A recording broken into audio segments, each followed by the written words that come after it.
actually is symbolized by this exclamation mark, right? So like if I have 3 factorial, what does this mean? 3 factorial. 3 times 2 times. 1 times 2 Okay, times I 3. hear some of you say that. Yeah, very good. 3 times 2 times 1 times 0. So it's basically like I try to connect it with the relay race. So like for example, 4 of them are participating. So when you do that, you have to choose, right? First Gajuni, second Gajuni, third Ga, fourth Ga, right? And if Gigi is the first one to run, he cannot give, and then let's say the position is like first Gigi, next Kunzang in between. He cannot pass his baton to Tensor.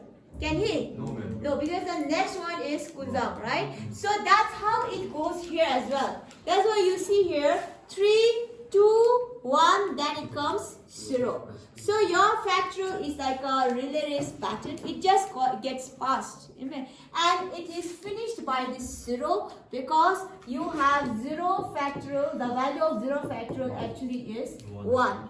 That's why it vanishes. This pattern vanishes here at this point. Do you understand my point? Similarly, let's say 4 factorial. What is 4 factorial? 4 times. So meaning 4 is passing the baton to the next one. So next would be the number 1 less, right? So 4 minus 1 is 3. Yeah. If I'm not satisfied, if you want to go further on, you can again continue with 2, 1, and then it ends here. Right? So basically you see here 2, 1, 0 actually represents 2 factorial. Are you getting my point here? Yes. So that's how it works, okay? Now can anyone tell me, if I have 2 factorial times 3 factorial, do you think the answer is 6 factorial? There's no. Will it be true? No, ma'am. No, because if you check out 6 factorial by definition means 6, then it will be 5, 4, 3, 2, 1, right? And 0 factorial. Whereas here 2 means 2 times 1 times 0 factorial times this 3 factorial means 3 times 2 times 1. Yes. True? Yes, sir. 6. So here it will be 2 times 3 is 4, 4 times 3 is 12. Whereas here it will be more. 6, 5 is 30. 30 times 4 is 120. 120 times 3 is 360. 360 times 2 is 720.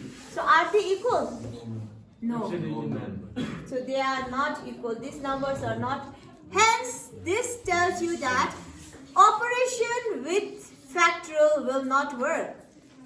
So when times is not working, you should not like guess that this would work.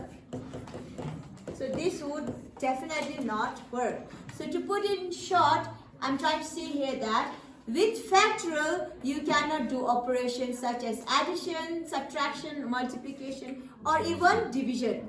Making sense? But what you can do is, sometimes you might be given something like this. 4 factorial divided by 3 factorial.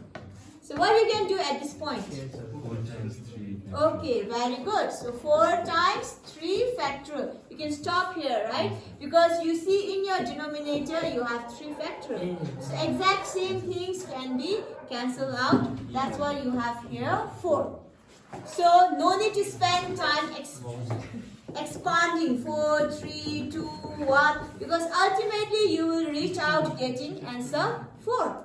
3 factorial means 3, 2, 1. So see here, this will ultimately get cancelled. What is left is 4. So instead of wasting time doing that, sometimes if you see a bigger number and a lesser number, you can use your brain and then directly expand, because the big number will ultimately catch the smaller ones. Yes or no? Because when you give the button, it's to the lower number, lesser number. Making sense here? Okay. So can anyone tell me what is n factorial? Number of factorial. n factorial, can you expand? N minus Okay, n, first n, right? So n gets free. Next number will N be minus 1. n minus 1. And the N. Does it end here? N No. minus Next number will be A 2. minus 2. n minus 2. So if I stop, the factorial will be given to this, right? Yes or no? Yes, sir. Okay. So if you so why? So some might think, no, why it's 2 here? Yes, Because ultimately, see here, when this gets freed up, it means n minus 1. So something which is going to get free from there, minus 1 is done. True or not? Yes, no. So look at this number. Yes. N had the factorial. When n got freed, from n minus 1 was done. Similarly, now the overall factorial was with this. If you want to free up this, from this you need to subtract 1. So minus 1 is actually negative 2. Right? Or in other ways, how you can think about this is, look at these numbers here. Now, the number started with 4. It began with 4. Am I correct? Yes, sir. Now, if you want to go to the next position, right? 4 minus 1 is 3. But if you want to move to the second position, so just subtract 4 minus 2. You are getting 2.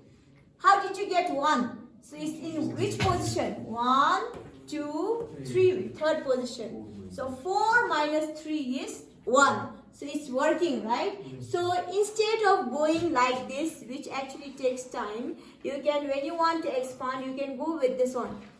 One step to the other side, minus 1. Second step, minus 2. Third, minus 3. So with the number which began with the factorial, you use that one and subtract minus 1. If you want to go to second position, minus 2 and so forth. Okay. So what would be for this? N plus 1 factorial equals to, so can you do it till third position? Sure. Let me check. Yeah, so I'll send the note, but right now what you do is use your last page of the notebook. And can you do it? Correct? Oh, that's just now and in the coaching time.